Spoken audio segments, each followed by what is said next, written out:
Well, hello there, it's Antrice, and welcome to another episode of the Savvy Painter Podcast. The Savvy Painter Podcast is published every other week on iTunes, Stitcher Radio, iHeartRadio, and Google Play. If you are a painter who is looking for down-to-earth, real-life conversations about art, how to create it, and how to sell it, you are in the right place. Savvy Painter has been downloaded over 1.5 million times by artists in 150 countries. This is the place where you will find your community. You'll be inspired to create, and you'll hear real stories from artists who are thriving with their art. So if you are new to this podcast, I want to welcome you to the Savvy Painter community. But make sure that you don't miss an episode. Sign up for weekly updates, free guides, and workshop announcements. Just go to savvypainter.com/subscribe. It's that easy. This week, my guest is Palden Hamilton. Palden is a representational painter from Baltimore, Maryland. He studied at the Art Institute of Chicago, where he earned his BFA, and at the Art Students League of New York. In 2003, Palden was awarded a Merit Award in Realism, and he earned the Phyllis T. Mason Grant in 2004.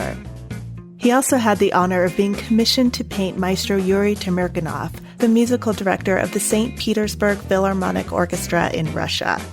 In this episode, we talk about chaos and order and some of the philosophical questions about painting, marketing, honing in on your thing, or finding your voice. These are the questions that I know a lot of you wrestle with too, and Palden and I dive into them and do a little bit of exploring. We had a really, really fun conversation.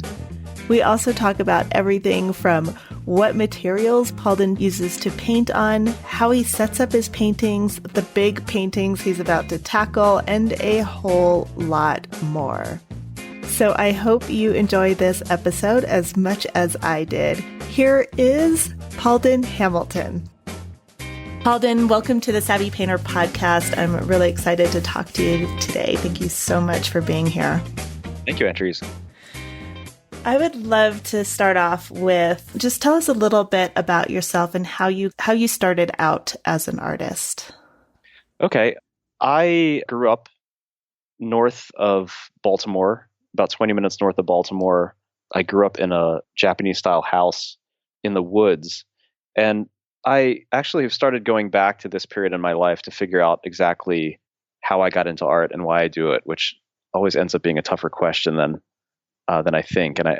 So when I was a kid, I was in love with the forest outside my window, but I was always overwhelmed by what I knew was vast and ancient beyond my comprehension. And there was this feeling of longing. It was almost an anxious feeling. And what I found was drawing, sitting down and drawing a little piece of nature. It could be a leaf or an exposed tree root or a dead bird that had hit the window and was lying on the veranda. If I sat down and drew it, it sort of satisfied or alleviated the sense of longing. So that was sort of my introduction to art. And it was how I tapped into a sense of flow. There was sort of meditative aspect to it. And also, I guess I was almost like an amateur scientist trying to figure out the vein pattern on a leaf or, the anatomy or the way the feathers grew on a bird. So that's my earliest recollection of doing art. And I would say that it just continued from there. Were there any artists that you were sort of exposed to at that early age that sort of captured your imagination? Well, it's funny. I've always gravitated towards sort of Western 19th century art, but I grew up in a household that was filled with Eastern art. So my father was a kind of a Japanophile, and he's collected Japanese decorative art for the most part, screens and prints. And my mother is from a little country in the Himalayas that was called Sikkim. It's now a state of India, but culturally, they're very similar to Tibetans. So we had a lot of Tibetan Buddhist art. So it was kind of strange that I gravitated towards sort of Western art growing up in a house of Eastern artists. But I would say that was sort of the environment that I grew up in. I'm curious about this Japanese style house in the woods. How did that come about? Because that doesn't seem like the normal real estate available in this country. Right. And I guess also in Baltimore. When I say Baltimore County is sort of more like horse country and forest. It's not like, I don't have any like street credentials of growing up in Baltimore City. The fact that I said street credentials is kind of a tip off. But yeah, so my father has always just been fascinated with the East. He, as a young man, he grew up with an aunt, my great aunt, my grandfather's sister, was the black sheep of the family. So she was an artist and world traveler in an otherwise kind of provincial family. And she had done a lot of traveling in the East, through the Middle East, in the Himalayas, and Japan. And she was an abstract expressionist. And she kind of opened my father's eyes to older and foreign cultures. And so he just really gravitated towards Japanese art. When it came time to build a house when I was maybe 4, it's very traditional. It's got a courtyard with a veranda, Japanese tile roof with large overhangs, shoji screens, tatami mats. Wow. Typical, I guess. That sounds amazing, though. And your aunt sounds incredible because you said she's your great aunt. So I'm trying to figure out like what time period that was when she was traveling around to. I actually researched a little bit before the interview because I didn't want to get anything wrong. But she was born in 1920. Wow. And she had studied, she had 2 brothers who were pretty, I guess, mechanically minded, sort of engineering minded. And they ended up living on the same sort of family compound a little west of Baltimore. And she took off. She studied at the Maryland Institute College of Art in college, which was very different back then. She studied at the Art Students League in New York. Then she went on to be mentored by Diego Rivera. So she was interested in Mexican art and I guess pre-Columbian art. She ended up going into abstract expressionism. And when she got a little disillusioned about the scene in New York, she went to the Himalayas, spent time in the Himalayas, ended up living most of her life in Italy and France. But she was a fascinating woman named Elaine Hamilton O'Neill. So she was a big influence, I guess, directly and indirectly. And she also had a big part to play in my parents' meeting. So she's more influential than just my art career. She's influential in my being. Yeah, it sounds like it. And I'm guessing then that would she have been in her 20s or 30s when she was traveling around? Because that would have been like right World War II-ish. Yeah, I think 20s to 30s is when I think she took off in her 20s and didn't return until her 80s. Wow. That sounds incredible. Yeah, what an adventure. It's hard to sort of sum her up. Yeah, it seems like it would be. So you have this experience of growing up in this, it sounds like an incredible environment in the forest and being sort of this mini, I don't know if botanist is the right word, but I'm just imagining. Yeah, I mean, that sort of was what I was. When did you decide that this was something you were going to dedicate your life to? That's a good question. I thought about that, and I can't really pinpoint a specific moment. I did take a class at the Maryland Institute. My parents signed me up for a class that was based on Betty Edwards' drawing from the right side of the brain. That provided me with some sort of matrix moments in that I learned sort of that technique of, I guess the premise of the book is to rely less on preconceived notions about how things look and really see them as they are, and abstractly flattening things out using angles, measurements, plumb lines, things like that. And I remember, doing some of the exercises from the book. I think there's an exercise where you turn Picasso's drawing of Stravinsky upside down and copy it, just to get away from the idea of the person and copy it as it is. I found it so empowering. Later in that course, we had an assignment where we drew a classmate, and my picture looked like the classmate. And I remember this feeling like it was magical. And, other kids were also looking over my shoulder like, whoa, you captured that person. So I wonder if that sort of initial experience has really kicked me down that route. Of course, there is that time when I was 17 or 18 when I had to choose whether I was going to go to art school or sort of conventional college. And I chose to go to art school, which I don't think was out of any particular conviction. Well, no, it was. I chose to do art then, but that was also important because it was kind of the official burning of the bridges to enter into another path in life. So I went to the Art Institute of Chicago. After the Art Institute of Chicago, I went to the Art Students League, and I consider myself pretty much a lifetime student. So I've been kind of learning ever since, here and there. Mm-hmm, mm-hmm. I like that. I don't know. It's interesting, those decisions that we make. I was reading an article, and it was talking about how the decisions you make when you're young, like in your late teens, early 20s, if you think of it like a growing tree, that you sort of like push it in one direction, and all the decisions that come after that are really kind of branches off of that tree, and you can change it. It's just more difficult. Like the more that trunk grows and gets strength in the direction of that choice, the harder it is to sort of like switch it over. And I compare a lot of things to trees. I was an artist in residence at a garden called Ladew Gardens. It's a beautiful place, again, north of Baltimore, a Maryland garden. And it's kind of a formal garden. The main elements are topiary. And so I was thinking a lot as I spent the year there about how trees are such a great sort of parallel and analogy to things in life. There specifically, I was thinking about how topiary is a really good embodiment of sort of a man versus nature dichotomy, because you have the person sort of exerting order on this living thing that has its own trajectory and its own nature and its own inclination. So, and I was thinking that is sort of an analogy to life and also my endeavors in art. But, that's sort of an idea I'm kicking around. So I took that tree analogy kind of far, but it fits. Yeah, it's a really good metaphor, because it's this trying to impose order on chaos in a way. But then you can't really say that nature, trees are chaos. Yeah, there's definitely an underlying pattern. About the tree too, I feel like I have trouble sometimes accepting the constraints of sort of just getting older and figuring out a thing to do.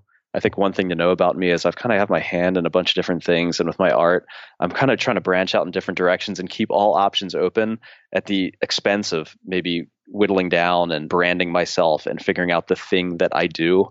My branches are still like, I'm trying to hold on to the sort of the vast potential of things I could do. But yeah, I'm realizing the tree, it's pretty much going a certain direction. I should stick to those branches. Yeah, I don't know. That's an interesting thing. I think my take on that, at least, is that whole concept of branding yourself and having to stick to a certain thing. I think that our modern language has given it that name of branding, and which is obviously a part of the marketing branch of commerce and sales, et cetera, which I think is why it's very difficult for artists to do it, because it's sort of come to mean that. It feels like you're conforming to something else. Yeah, it does have sort of negative, I guess, commercial connotations, but I think it's also a healthy thing. I mean, sort of picking a story and sticking to it. That's something I don't know. Yeah. I was just going to say that I think it's something that artists in a way do kind of naturally. It's just the fact that it has recently, in the past, like let's say 10, 20 years, 15 years, because it has that label now of quote unquote branding. The natural thing that artists do, I think at least, are they've got this curiosity, right? It's that little boy that was like, I'm imagining, but I don't know how many hours or how many drawings you did of the leaves and the things that were outside of your on the veranda when you were growing up. And it was just natural for you to be curious, get excited, and investigate that thing. And so when we do that naturally, that sort of is your brand. Yeah, there's a really important part to what I do that's just sort of exploration. And, my inclinations when I sit down to paint or draw, I want to sort of tackle the thing that I'm least familiar with, because I feel like that's the thing that I sometimes most need. It's the part that I'm most blind to, or have been most blind to. And so I always want to do the thing that's outside of my realm of understanding. And that sort of works against the narrowing down. I always feel like I'm sort of branching off. Interesting. Because it sounds to me like nothing's changed since you were a little kid. That it's that. Yeah. You're arriving at some deep truths about me that I'm starting to face and address. There's absolutely nothing bad about it. I think it's To me, that's really kind of exciting, is that you had this curiosity and it has stayed with you, and that sort of like longing for discovery. And like you said, a lifelong learner and diving into those rabbit holes. Yeah, I like looking back to childhood because, it's closer to the source a little bit. And I think figuring out what I was doing then sheds a lot of light on, what I do now, which is sometimes confusing. I think also I have 2 daughters now, and my little one is 2 years and 4 months old. And maybe that has something to do with my, just in the last couple of years, thinking, back to childhood and trying to get to the source of. Yeah. So can you describe for people who have never seen your work, what do you paint? How would you describe your work? I paint representationally. Really, I paint people, things, places. The thing that I'm most interested in is figurative and portrait work, but increasingly plein air landscape is what I'm getting into. And then I do a fair amount of still life because I think it's the ultimate sort of controlled experience in which to observe, color and value. And ultimately, I want to devise some kind of holistic method for seeing and working where I don't feel like those are compartmentalized. Like I just want a system by which I can just observe the world in the most truthful way possible. Mm-hmm. So my work is, I have trouble describing. I actually don't know what my work looks like. I don't know if it looks modern or more historical, sort of in the eye of the beholder. I'm curious if you want to elaborate on something that you just said and mentioned before we started officially recording, this idea of rationality in painting. Mm-hmm. Yeah, well, I think that when I was drawing things on the veranda, I was, like you said, a botanist, or is it an etymologist or an entomologist? Entomologist? Bug remember. expert. Yeah, I can't remember. Well, I think that I was sort of like an amateur scientist to a large degree. And so my work, I feel like, to get to know the external world, I'm always trying to connect, with the external world. And I feel sort of this general sense of disconnection. And I felt like really exploring the minutia and the specifics of things would give me some kind of insight into the whole. So I feel like throughout my career, I've been very literally minded, kind of technical. And now that I have a degree of competency at reproducing things visually, I'm opening up more to the maybe sort of mystical elements of just life in general. And I'm realizing that, with reason, I can only sort of access so much of the spirit of things. And again, like the thing that really drove me to draw in the first place was just this feeling of longing and a very like sort of emotional response to nature. So it's like, what's that about? Mm. How does that translate into what you're working on now? That's a good question. For one thing, I think my decision to get into landscape rather than work within just the confines of the studio, and I feel like things in a studio environment are very, sort of controlled and capturable and up close. And landscape has sort of opened me up to painting things that don't make as much sense visually, or you can't render out a mass of leaves or branches that are seen 50 feet away. And also the light conditions are sort of more transient or ephemeral.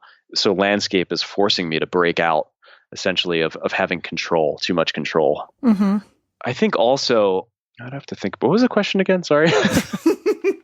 I was curious, like how some of those ideals of rationality and some of the things that you've been thinking about recently that you were fascinated by as a child, how that is showing up in your work now. Yeah. Oh, well, I guess one thing is when I paint landscape, and I'm not as tied to this now, but when I first started painting landscape, I was kind of obsessed with backlighting. And I've wondered why that is, and why I was inclined more, I guess, towards shadow. Maybe I was just more technically comfortable in that realm. But things become ambiguous in shadow. And I think Jacob Collins said once that looking into backlighting is like looking at objects kind of silhouetted in a murky aquarium, and you see as much the atmosphere as the thing itself. And maybe I wanted subjects that had more mystery. And a good way of forcing the issue was to paint things in backlight because I could not render them out. I couldn't assign a line to them and be so concrete and definite about it. So I think maybe that's what my landscapes are about. I have like reoccurring dreams too. And again, I'm like a very rational, I have a bias towards, I guess, the rational and the literal and the concrete. But when I dream, I've had this reoccurring dream of a distant hill that's sort of back or top lit. And in these dreams, I experience a sense of awe and beauty that I could never access in waking life.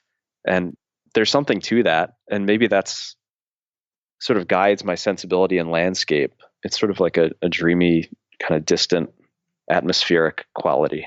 Cool. It feels like the things that we dream about is that emotional state where you can't really put your finger on it, and it's real, but it's not real. And I think that's kind of how paintings are, right? Because you're never going to exactly reproduce the environment because we're not machines. Right. And that's something that occurred to me like relatively late on.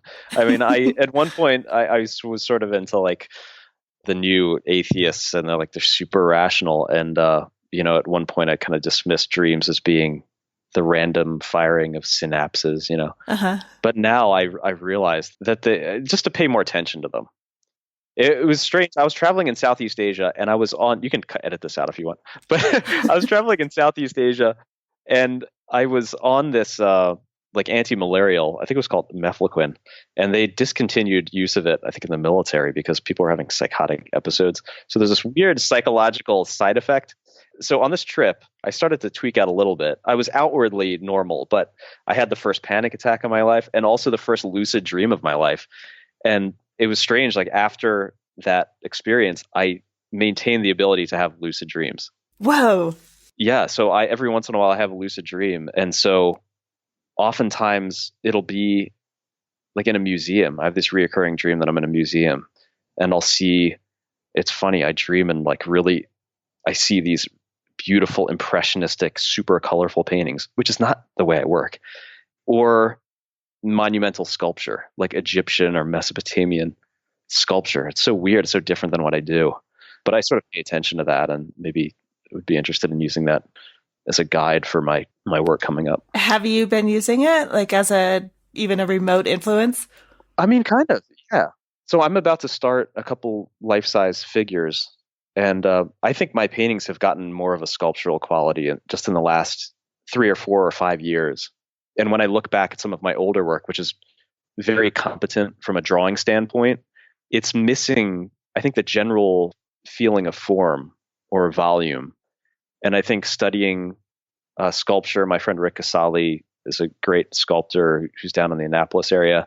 I've studied with him. I sat in on a workshop with David LaFell, and he sort of enforces this idea of creating a sculptural reality to paintings. And since I've incorporated that and gotten more into, I've been looking more at Greek sculpture and Egyptian sculpture, and now my paintings of people have a little bit of that quality, and I'm excited by it. So the next 2 paintings I'm going to do I have these big 4 foot by 8 foot panels that I'm actually staring at. They're kind of scary. Oh boy, I'm looking at them now. But I actually have models booked. I'm ready to start on them, and they're going to have that feeling of maybe monumental sculpture. That is so exciting. Yeah, I'm excited and terrified. Yeah, as you should be. Because that means you're not in a bad way, but that means you're doing something that is in your reach, but it's pushing you, right? Something like that. So great segue, Palden. You just handed it right to me. Well, I don't know if I want to ask you, how are you going to do these monumental paintings? Because it might make you nervous, but can you? I think it's going to take form as I start them. For me, I'm going to have to slow down a bit because I like to paint just very immediately. And I've been painting on panels primarily for the last, 5 years. And in part, it's because I can just paint the thing that interests me, branch out, and then if I want to later, I can crop the image by running it through a table saw or using a knife. But for these, I'm going to have to be to plan it out a little bit more. I'm in general a direct painter. So the first sitting, let's say, I like to draw in general proportions, then do a block in. I would say not so much a grisaille, because I have a bias towards being more tonal and maybe too reliant on grays and browns. So I've started, when I paint directly, trying to get after the first hour, block in the larger pieces of color and value, so that the thing, when you blur your eyes, the painting looks like sort of a rough window into the scene of what I'm looking at. So I try to go kind of full impact and full color, because if I try and sneak up to it, I never quite get there.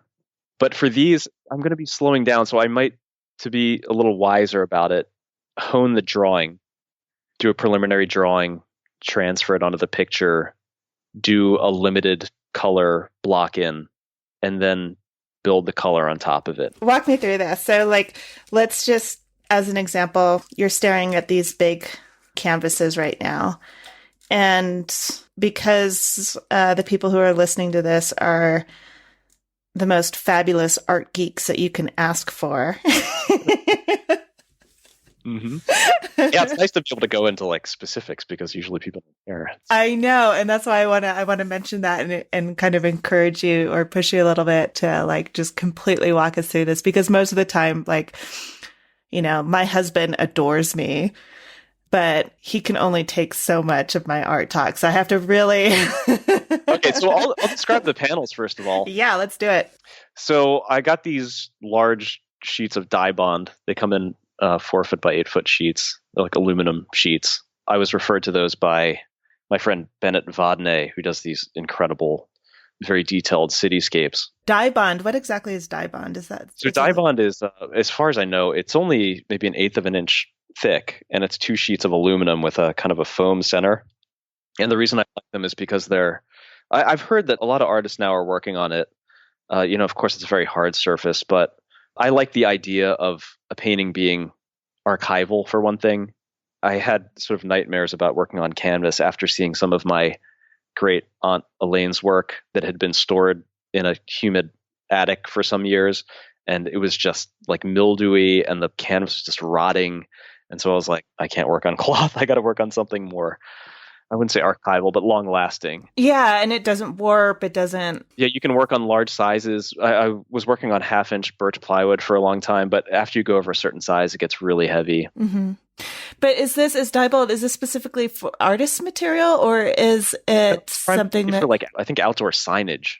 So it's built to last, but like a lot of things that sort of art materials, a lot of times are dictated by, I guess, industrial uses, fine art, sad as that is. But so I think it's primarily for outdoor signage, and it comes with a polyester coat, just meaning it's just like a slick surface. I talked to the guy from Dye Bond, and he said it's very hard to get things to chemically adhere to aluminum, but they did this process. And so then if you rough up that very smooth, glassy surface, then it takes gesso. I foam roll 3 coats of gesso on. I'm experimenting with mixing the clear gesso with regular gesso, because it's got that little bit of absorbency and kind of sandy quality that maybe I like. I accidentally bought, gallons of it before, and I just hate that absorbent sandy quality, because the paintings ended up looking kind of matte and dry. Oh my God, that's my dream. Yeah, after buying it by accident enough, I was like, I actually kind of like that stuff. So I'm thinking maybe just make it a little less absorbent by mixing in regular white gesso. And so that's what the surface I'm working on is. See, I told you, total art geek. I'm on the edge of my seat going where can I want to play with this stuff. And so is it 2 really thin pieces of aluminum with foam core in between, or is it aluminum? It's not foam core. It's some kind of more substantial kind of rubbery foam. I don't quite know what it was. It actually put me at ease a little bit when I talked to the materials guy at Dye Bond.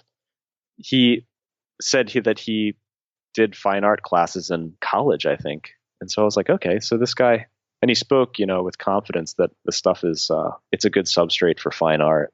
So it was kind of reassuring. Yeah. So I wonder something. So you prepare this and you get it all gessoed out, and then what do you do? So I am planning on starting this. I usually use a handheld wood palette, but for this, I'm going to break out. Actually, my great aunt, I inherited a lot of art stuff from her. So I have a big glass palette, and I'm just going to go, put out more paint than I've ever put out in my life. and I like these, I think 1-inch or 3-inch brushes you get at the hardware store.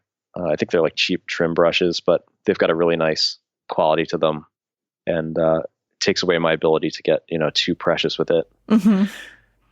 That's what I'm going to do, I guess, the first block in with. But I am going to do preliminary drawings first and transfer on. I think that's the way to go, because doing a full figure, every time I sort of wing the drawing stage, I end up painting in areas that I think have a really nice surface quality and just the right color, but then those brush strokes are in the wrong place. So then I end up having to redo them. So this time I'm just going to be a little more patient. I'm a little too anxious to get started. And I think a little premeditation would be healthy. How do you transfer the drawing onto the canvas? Or, I'm sorry, onto your dye bond? Well, I'd probably just grit it out. Uh-huh. Yeah, I'm not really an expert at that. I'm not a very methodical painter, so I almost approach every painting a little bit differently. Like I told you, I like to approach the thing that I'm least comfortable with. So that usually dictates what I'm attacking. And sometimes if I'm doing a painting for just a couple sittings, I'll prioritize, I think of direct painting a lot of times like juggling, and you're juggling, drawing, value, color, edge quality, along with a whole bunch of other features and elements. And I'll usually prioritize one over another, sometimes at the expense of another, depending on what strikes me about the scene or strikes me about the person or the setup. But that's for smaller projects. But for a big one, I think I'm gonna slow down and be a little smarter and more methodical about it. I'm laughing just because I'm the same. Like, I'm so impatient when I'm painting. I will sometimes have that thought that you're having right now. Like, okay, I'm going to do this quote unquote right. I'm going to slow down. I'm going to take my time, blah, blah, blah. And then I get in there and I'm like, blah, just like going for it. It's like, it's really hard for me to control that because I get excited and I just want to get the color on there and block it in and see what happens when I put this there or that there. And, Yeah. See, that's a time when I guess that exploratory impulse or like that play impulse is like, I've got to clamp down on it a little bit.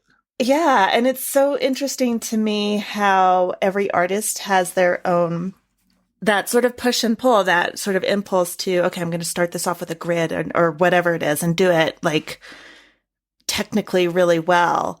And then we're back to that tree thing again, the bonsai and the topiaries. Yeah, we try to impose that, like, you're going to grow this way. This is how it's going to go. And then, life takes over and creativity takes over and that natural chaos, which is so fun, happens. Yeah.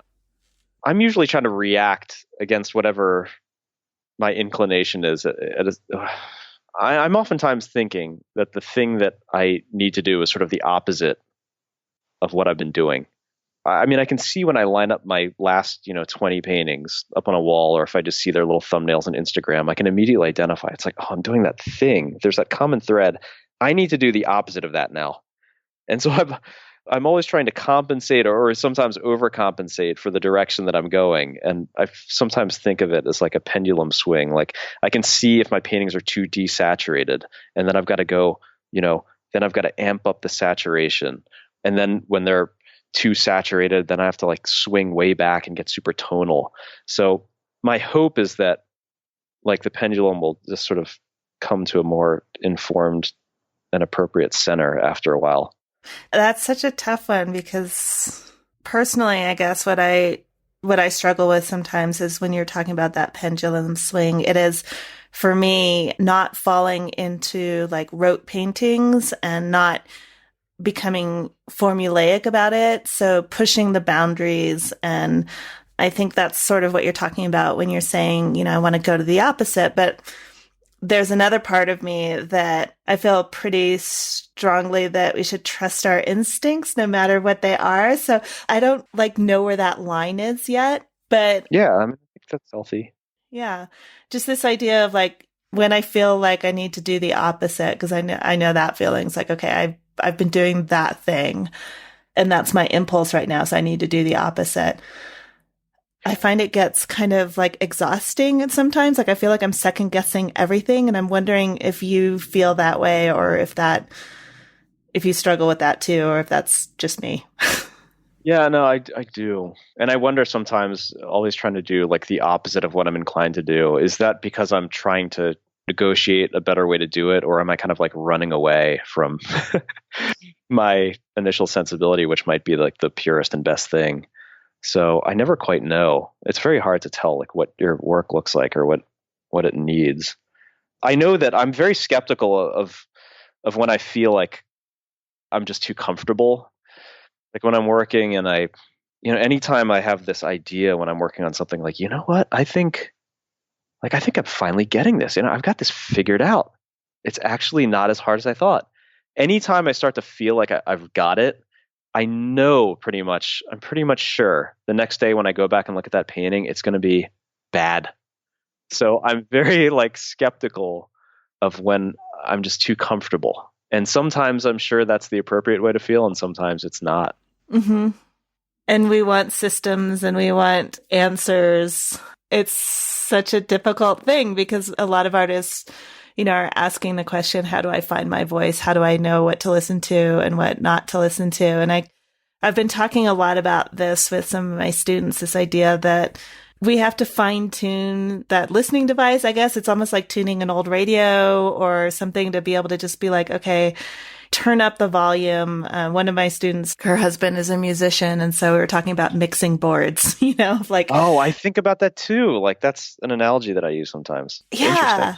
I think there's a tendency for a lot of artists to disregard your own voice because depending on where you are in your career, there's so many voices of people that you've studied with.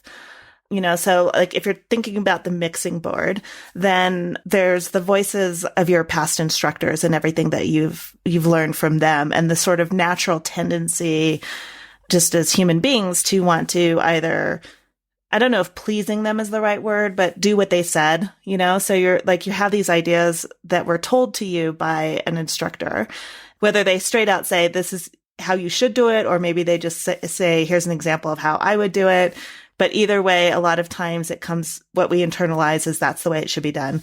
And then we have this like other like knob, I guess, of what should happen, like how an artist should behave, what should happen when you go in the studio. Like some of the things that I feel like we struggle with is, this to varying degrees, that when I go into the studio and I start working on a painting, I should be able to create this masterpiece every single time, even if intellectually we know that's not true. And then we have our inner voice, and those other things are like cranked up to 10.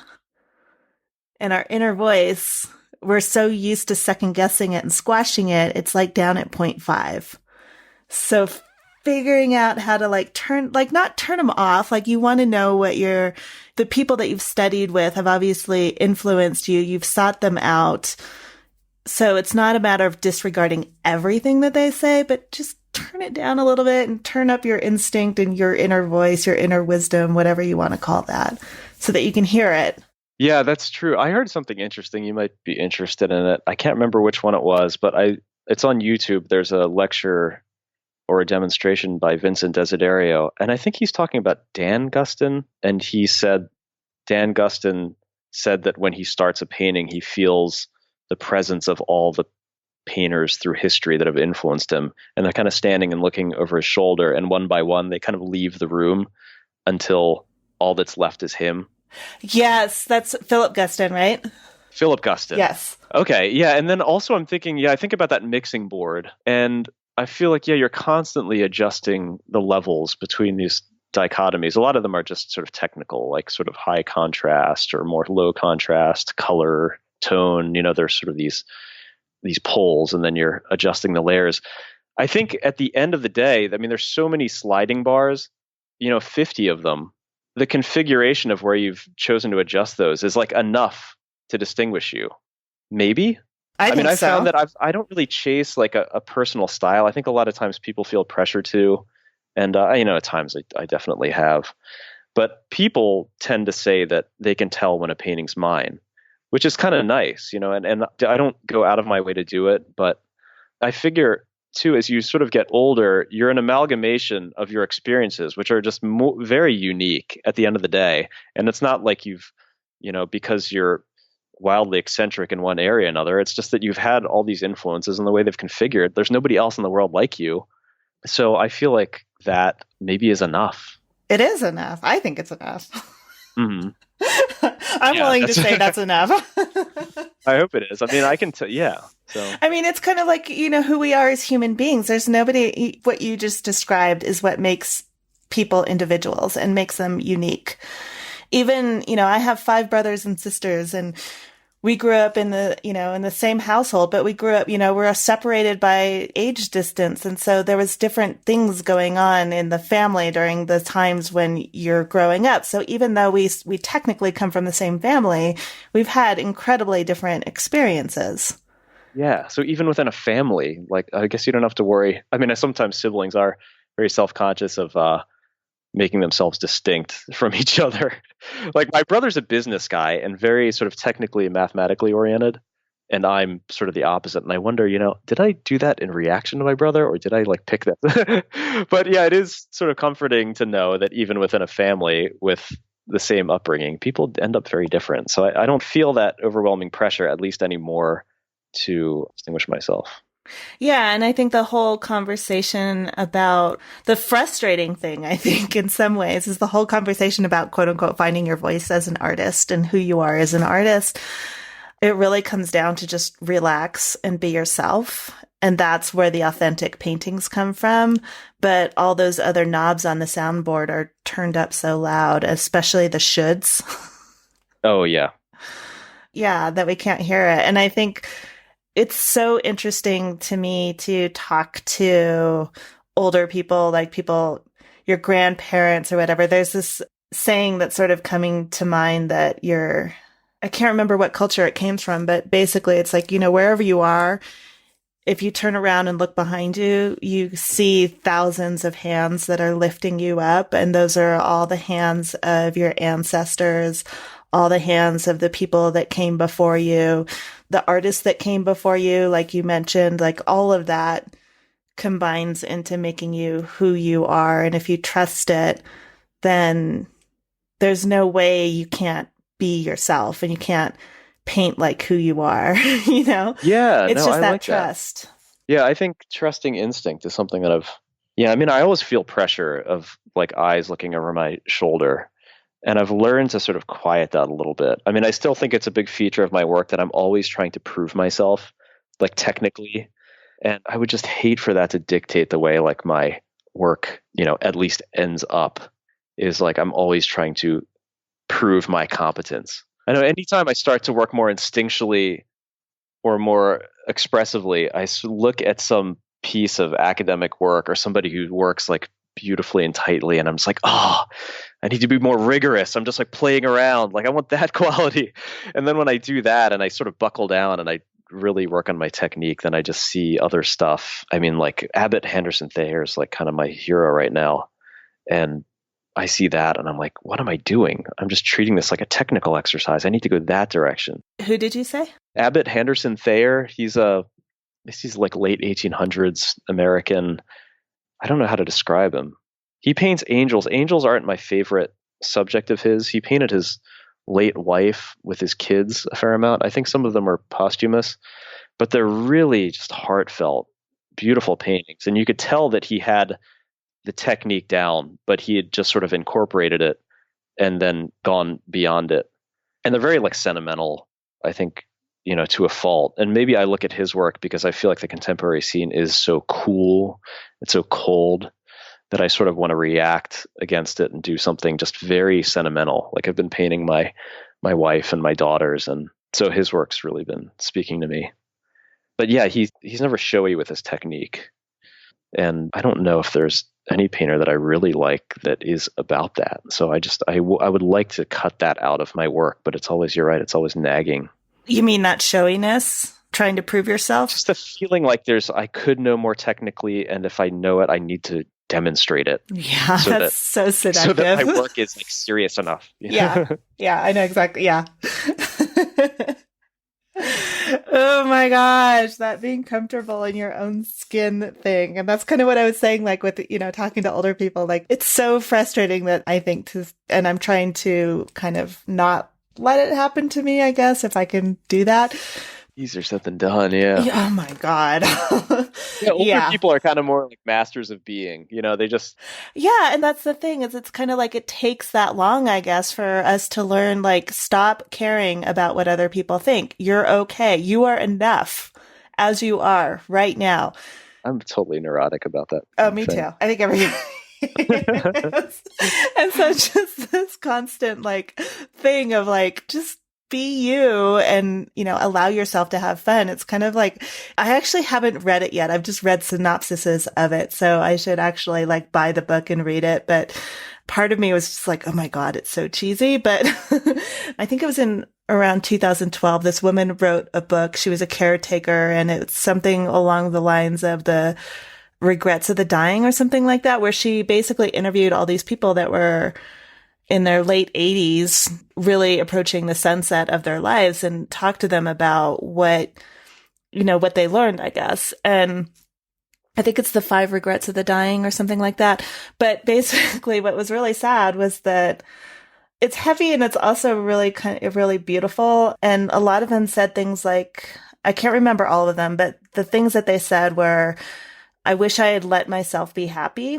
And I think the conversation that was a part of was just this idea of being comfortable in your own skin and not trying to be something that you're not, and just embrace like what it is that makes you goofy and happy and all that. And then some of the other things were the regrets that they had were the things that they didn't do, not what they did do.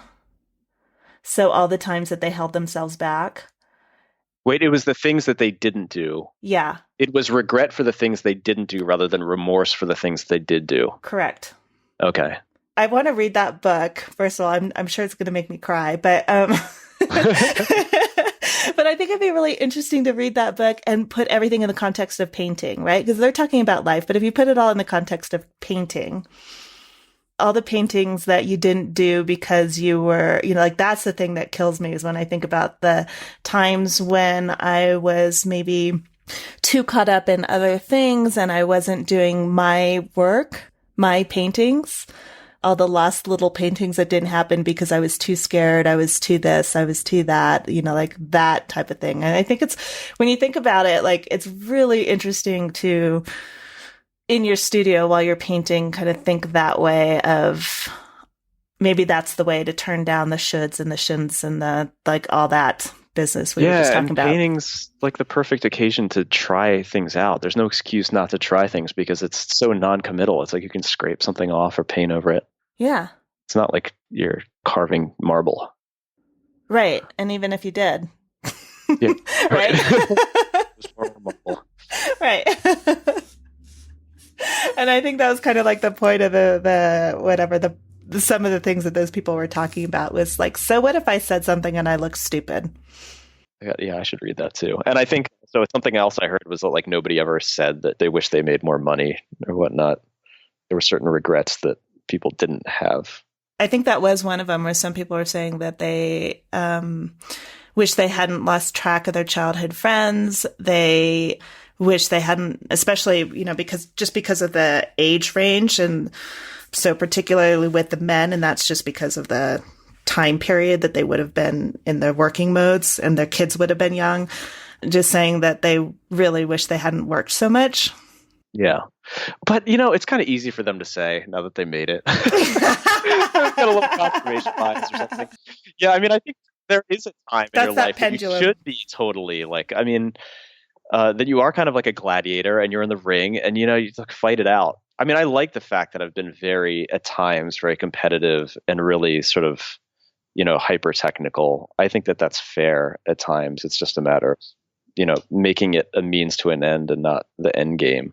And, I'm 38 and I kind of feel sometimes it's like I'm still in that mode where it's like I'm, collecting information and I'm getting better. It's like, well, at a certain point, it's like, I got to recognize when I'm being avoidant.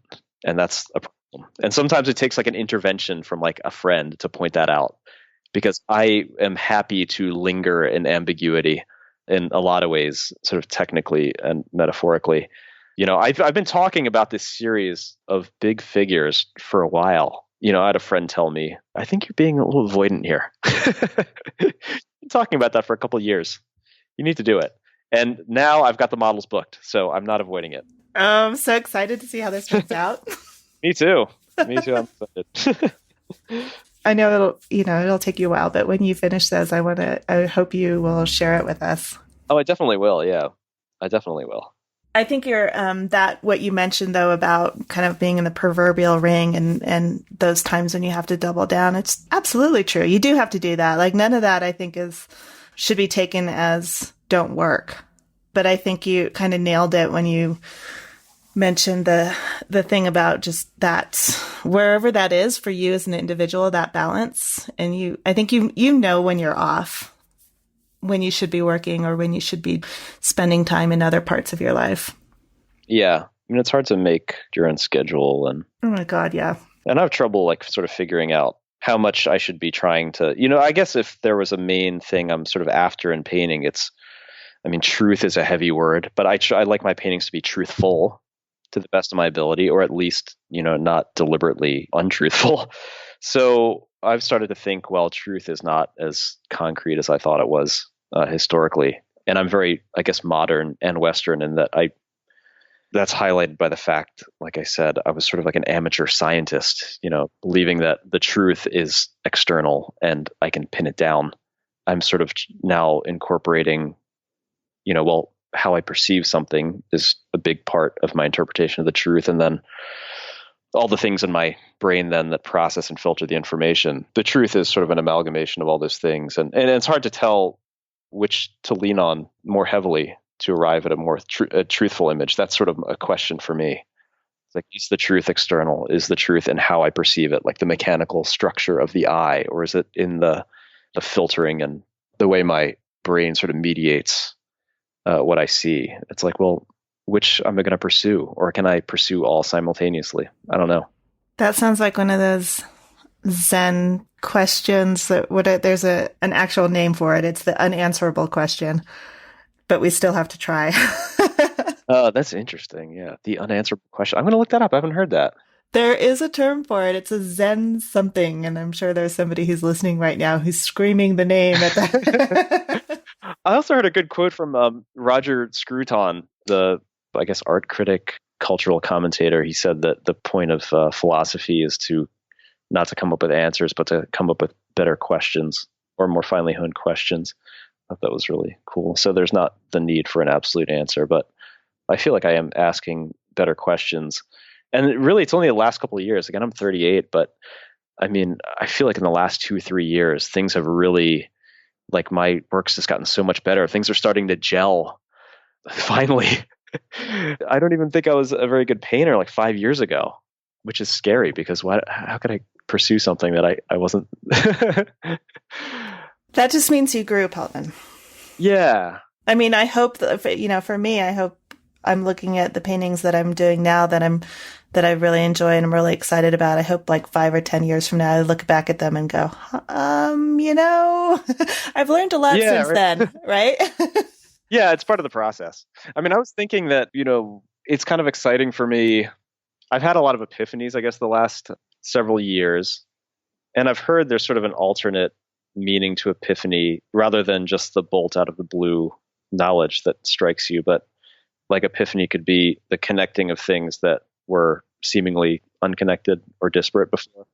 And I sometimes think about my knowledge of painting as being, when I'm trying to figure it out, it's like a city that you're exploring. And at first, if you go to New York, you only know like the Metropolitan Museum and like your relative's place on the Upper West Side. And then there's like Union Square.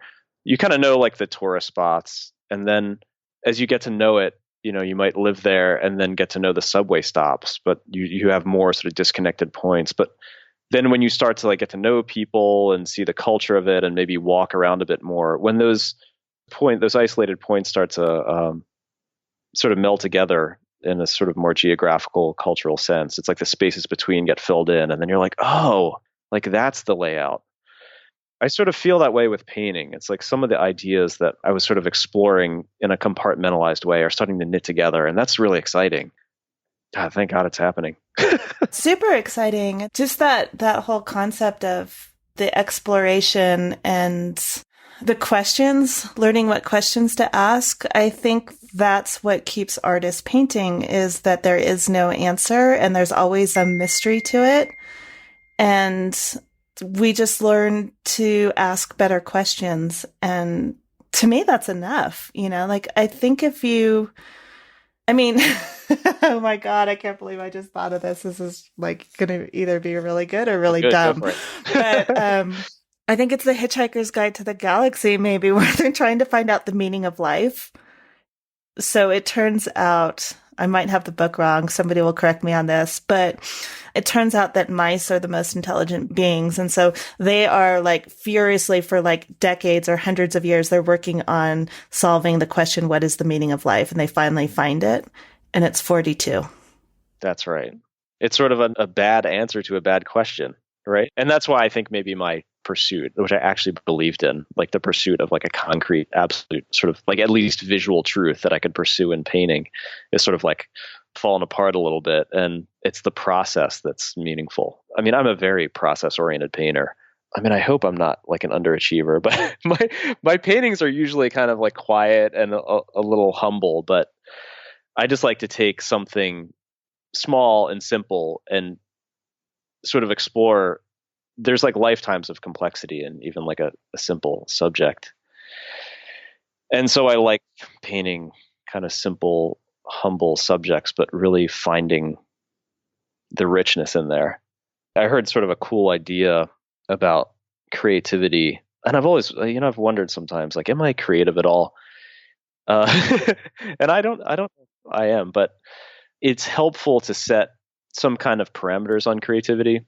And so some would say that even painting representationally is too confining, but I just think like when people say that to me, I'm like, you would not believe, how much like the worlds of complexity that are in like a carton of eggs in like North Light. And sometimes it's helpful to set parameters, sometimes arbitrary, sometimes very tight, but then the goal of creativity is to see the infinite worlds of possibility that open up within those constraints. And these are the questions that keep us intrigued. God, I don't know. Like, I'm just thinking of painters who just fixate on one single thing for decades. And there's enough in that. There's enough in a basket of eggs and how they're arranged. I mean, Scott Connery, as an example, paints eggs, and he's still exploring that subject, and they have a lot of meaning for him, and he's not done with it yet. Or, if you think about painting bottles, like just painting bottles for an entire career. That's plenty. Yeah, one of my teachers at the Art Institute of Chicago was a woman named Susanna Coffey, and she paints self-portraits. Like, that's all she paints. Like, from the same angle, frontal, from slightly beneath, I think. Uh-huh. But yeah, Emily Nelligan has been painting the same pond for decades, and there's plenty of decades left to explore that pond. Yeah, that's cool. Yeah. Well, Palden, this has been a great conversation. Well, it's been nice talking to you. I feel like, we could go on forever. It's been fun talking to you. Yeah. I hope I haven't jumped around too much, and I could have kept it more technical. I got a little up in the clouds. No, I think we got some good stuff in there about the process that you use and the up in the clouds stuff. That's what we're all thinking about. I mean, there's the technical stuff and the answers to the day-to-day problems. And then there's the sort of more philosophical stuff that I think artists do struggle. I mean, we struggle with that. Why are you even painting in the first place? Like, what does this all mean? Should I be doing something quote unquote better with my life? And those are all the knobs that we were talking about. Oh, yeah. It's healthy to think about, but not too much. Exactly. Yeah. Then you dive down into that Alice in Wonderland hole and never come out. Yeah. It's the danger of being, like what I was saying, like too rational. Historically, I use my rationality like a scalpel, and I just dissect everything till I can get a little nihilistic about it. But I think the last couple of years, it just seems, I'm just happy in just the doing of it. So it's exciting. That is. Thank you for sharing all of that. And Therese, thank you very much. You can see Palden's work at pauldinghamilton.com and in the show notes for this episode. Go to savvypainter.com and click on the podcast tab. You'll find show notes there with links to all of the artists that we talked about, plus links to connect with Palden, and you'll get to see some of his paintings. Palden sent over several really great pieces to share with you. And while you're there, make sure you don't miss an episode of the podcast. Sign up for show updates and free guides at savvypainter.com. Just look on the sidebar. You'll see a yellow opt-in form. So until the next time, this is Ann Treese Wood with the Savvy Painter podcast. Thank you so much for listening.